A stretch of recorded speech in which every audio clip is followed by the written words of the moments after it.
તો અત્યારે હાલ એક મહત્વપૂર્ણ અપડેટ સામે આવી રહી છે, તેની પર નજર કરી લઈએ તો ભારે વરસાદને લઈ અને સુરત મનપાએ કંટ્રોલ રૂમ તૈયાર કરી દીધું છે। જે રીતે દક્ષિણ ગુજરાતમાં અવિરતપણે વરસાદ વરસી રહ્યો છે, ત્યારે વરસાદની સ્થિતિ પર ધ્યાન રાખવા માટે આખો એક કંટ્રોલ રૂમ તૈયાર કરવામાં આવ્યું છે અને તેનાથી કંટ્રોલ રૂમથી વરસાદ પર ધ્યાન રાખવામાં આવશે। સુરતના 8 ઝોનમાં સમગ્ર 8 ઝોનમાં નજર રાખવા માટે કંટ્રોલ રૂમ તૈયાર કરાયો છે।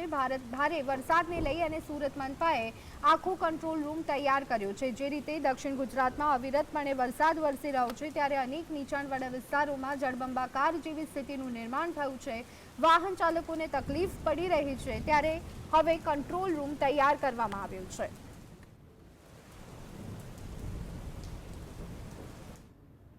તો આ સંદર્ભે વધુ વિગત મેળવી લઈએ। અમારા સંવાદદાતા સાહિદ અમારી સાથે સીધા જ સુરતથી જોડાઈ ગયા છે। સાહિદ, સુરતમાં 8 જેટલા કંટ્રોલ રૂમ તૈયાર કરવામાં આવ્યા છે, શું વિગતો? જી બિલકુલ, સુરત મહાનગરપાલિકા દ્વારા હવે વરસાદને ધ્યાનમાં રાખી 8 ઝોનમાં કંટ્રોલ રૂમ તૈયાર કરવામાં આવ્યા છે। એટલું જ નહીં, પરંતુ શહેરની અંદર વરસાદી માહોલને લઈને અનેક જગ્યાઓ પર ખાડાઓનું સામ્રાજ્ય જોવા મળતું હોય છે, ડ્રેનેજની સમસ્યા સર્જાતી હોય છે। તેને તકેદારીના ભાગરૂપે સુરત મહાનગરપાલિકાના કમિશનર શાલિની અગ્રવાલ દ્વારા હવે એક સૂચન કરવામાં આવ્યું છે અને કંટ્રોલ રૂમ શરૂ કરી દેવામાં આવ્યો છે। કંટ્રોલ રૂમ થકી તમામ વિસ્તારોમાં નજર રાખવામાં આવશે। જ્યાં પાણી ભરાતા હોય તે વિસ્તારની અંદર ખાસ નજર રાખવામાં આવશે। એટલું જ નહીં, પરંતુ તમામ અધિકારીઓને 7 દિવસની અંદર રોડ રિપેરિંગ કરવા માટેનું પણ સૂચના આપી દેવામાં આવ્યા છે। જો અધિકારીઓ દ્વારા ચોક્કસપણે કામગીરી ન કરવામાં આવશે તો તેની સામે પણ પગલાં લેવા માટેનું પાલિકા કમિશનર શાલિની અગ્રવાલ દ્વારા જણાવવામાં આવ્યું છે। જી બિલકુલ, સાહિદ, આધુનિક ટેકનોલોજીનો ઉપયોગ પણ અત્યારે હાલ વધારે જોવા મળતો હોય છે, ત્યારે જ્યારે 8 ઝોનમાં કંટ્રોલ રૂમ તૈયાર કરાયા છે, ત્યારે આ વખતે શું કોઈ આધુનિક ટેકનોલોજીનો ઉપયોગ કરવામાં આવ્યો છે કે?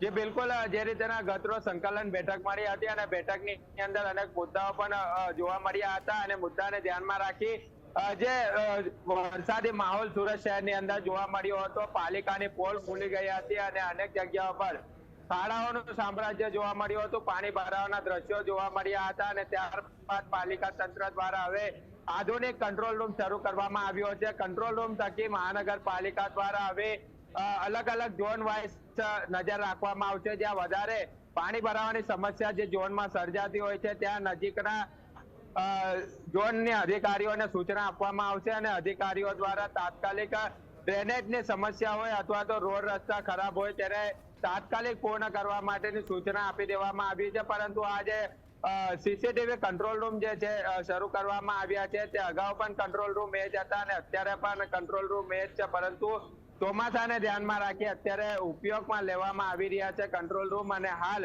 ચોમાસાને ધ્યાનમાં રાખી કંટ્રોલ રૂમ થકી તમામ ઝોનની અંદર હવે નજર રાખવામાં આવશે। જી આભાર સાહિદ, અમારી સાથે જોડાવા બદલ અને સમગ્ર